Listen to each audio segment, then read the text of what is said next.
The key to all of this is preparation. If you're not prepared, you're going to have a bad time. Hello, everybody. My name is Garrett Miller. I've been a gigging drummer for 30 years, and these are the questions that I ask before I say yes to a gig. Where is the gig? You want to find out as much information about where you're going to be playing as possible. You want to get the address, where you're going to have to park, where you're going to load in, those little details of where you're going to be playing, because that'll help you plan whether you're going to do the gig or not. And if you do accept the gig, it'll help you figure out how long it's going to take you to get there and get to the stage and get set up. So you got to factor in your drive time. You got to factor in your load time. If the person offering you the gig can't give you that information, I like to go on Google Maps, put the address in, look it up, and look at where parking is. You might have to pay for parking. You might have to park. You might have to unload and then park somewhere else and then go get your car and come back. You got to figure all that out ahead of time, because the key to all of this is preparation. If you're not prepared, you're going to have a bad time. Try to take into account things like if it's up a long dirt road, you might be doing a gig that's a wedding on a farm somewhere, and it might be hard to get to. It might be inside a gated community. Make sure you get a gate code if it's going to be something like that. You might have to leave your name at the front tower. I've had to deal with all this stuff before. So get as much information about where the gig is as possible.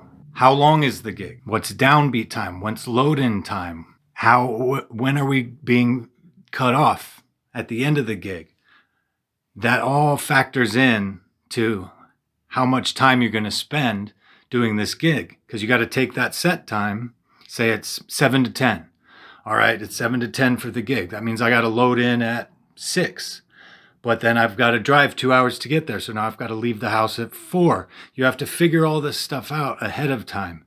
So ask how long the gig is. If they don't give you a clear answer, if they don't say it's 7 to 10, they say we start around 7 and we kind of go till, they don't give you a clear answer, that's kind of a red flag.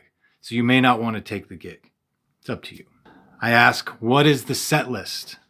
If you have to learn a bunch of songs for the gig, you have to weigh that if it's going to be worth your time, depending on all these other factors. If you have to learn 30 songs for a really long set, that's a lot of effort you have to put in to learning the songs. But it might be worth it to learn the songs for the gig, because now that's more added to your library of songs you know. So it might be worth the experience to do something like that. It's really about learning all this information and then deciding for yourself. If they want to just wing it, if they say we figure it out as we go, it's kind of a red flag. Unless they're jazz musicians will just kind of wing it. But if it's like a cover band gig, it's like a wedding band, and you're going to do pop music and cover songs, and they don't really give you an idea of what the set list is, it's kind of a red flag. You might be flying by the seat of your pants, which could be good experience, but it also could be a very bad time. I like to ask if there's a house kit. Odds are there's not one. But if there is one, I recommend using it, depending on what they're paying and what you're doing. But most of the time, if there is a house kit, I'll say, yeah, I'll come play if there's a house kit. Because let's face it, you don't have to haul all your gear. You don't have to do all that heavy lifting. You can just show up, bring a few things, and you can step in and play. Problem with house kits, a lot of the times, is they're kind of trash. So this one is kind of up to you. But some places, they require you to use the house kit. For example, if you're playing in Nashville, a lot of the times they just want you to use the house kit, because they're turning over bands so frequently throughout the entire day that it's kind of a waste of time for a drummer to come in, move the house kit, set up their own kit, be done, tear down their kit, bring up the house kit. It's a whole thing. So they would rather you use the house kit. But if you're going to use the house kit, bring your cymbals, bring your snare drum, bring your bass drum pedal, and bring a hi-hat clutch. For some reason, house kits, the hi-hat clutch is always missing. So bring an extra one of those, because you're probably going to need it. I always ask, who's the gig for? Find out who the organizers are. It might be for a cause that you don't want to support. You never know. It might be a Klan rally or a NAMBLA convention. Like, I like to find out who the organizers are so that I can decide if I want to spend 3 to 5 or 6 hours of my time around these people. So it's always good to ask that question. And if you can't really get that much information about it, oftentimes what I'll do is I'll go to the venue's website. I'll look up the venue and look at their calendar and find that date. And sometimes it'll have information on what the event is. I've done this many times for dances. I go, who's the dance? Find the date. It'll say, this is this dance club party or whatever. And then you answer your own question. But I always like to know who I'm going to be performing for before I say yes to the gig. I always ask, is there a meal? Am I going to be fed? If you're going to be fed and you have dietary restrictions, take care of yourself. Don't make them go out of their way to feed you. Just feed yourself, or, hopefully you can find something to eat with what they provide. But sometimes you get fed food that you don't really want, so it might be better to just feed yourself beforehand. If there's not going to be a meal, it's a good idea to feed yourself before the gig, because you don't want to be sitting there for 3 or 4 hours on an empty stomach trying to plow through a set. Make sure you eat, and make sure you give yourself time to eat. You factor that into your travel time and your load-in time. Give yourself some time to eat, because you're going to need it.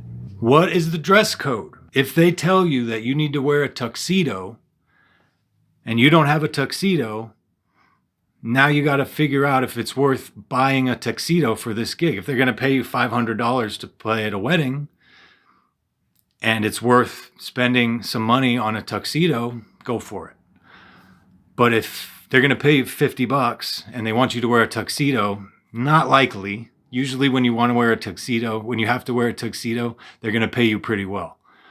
So just make sure that you know what the dress code is. As a side note, all musicians should have a suit, like a black suit, a set of all blacks, like a black pants, black shoes, black. A tuxedo is useful, a Hawaiian shirt, some kind of funky shirt, different colored shirts, and an assortment of different colored ties. You could be told, hey, we need to wear black shirts with a red tie. It's good to have all those things so that you're always ready for whatever the gig demands.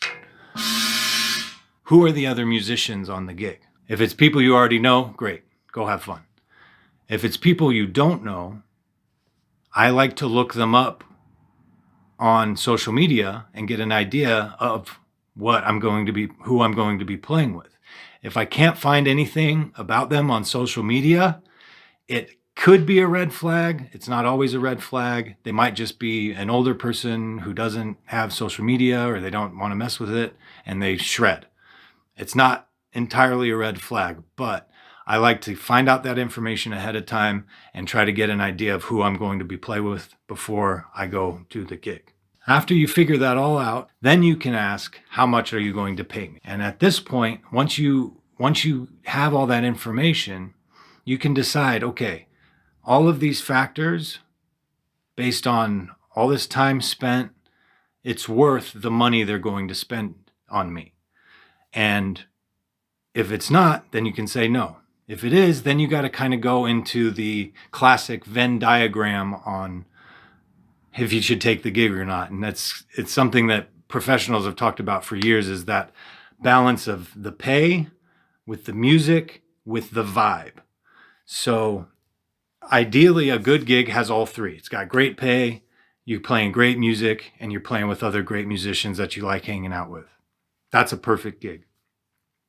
If you can get 2 out of 3, that's a good gig. If it's got good pay and the music's fun, but the musicians aren't so cool, still might be worth it. If the pay isn't so good, but the music's great and the musicians are great and fun, then it might be worth it. If the pay is great and the musicians are great and the vibe is cool, but the music isn't that cool, still a pretty good gig. So you got to balance all of those things. Factor that in with everything else that you've put together on where it is, everything like that. And you can decide if it's worth doing the gig, And at least with all that information, you can plan and be prepared for the gig, which is paramount. And if not, then you just say, no, thank you. I think I'll pass on this one. But if you do say no to a gig, make sure you tell them, I can't do this one, but keep me in mind for the next one, because maybe the next one could be better. So I hope all this helps. If I missed anything, go ahead and leave a comment. Again, just trying to help you out. You could just take the gig and go do it and get the experience and learn all this for yourself. But I wanted to put this out there and maybe save some musicians some headaches down the road. So thank you very much. I'll see you next time.